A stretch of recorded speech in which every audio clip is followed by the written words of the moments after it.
Hello everyone, in this video, I will share to you how to set a lock code of your luggage lock. By default, most of the manufacturers set it to 0, and here, we will change it to our desired lock combination.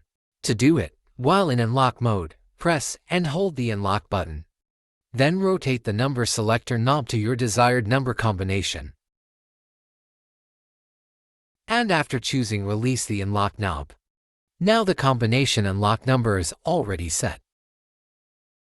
Now, for us to check that our new code is working, we will lock our luggage, rotate the number selector knob to lock it.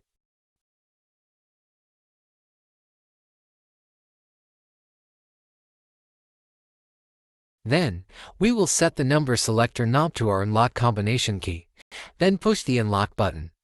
And look at that, we successfully unlock our luggage. How easy, is that right?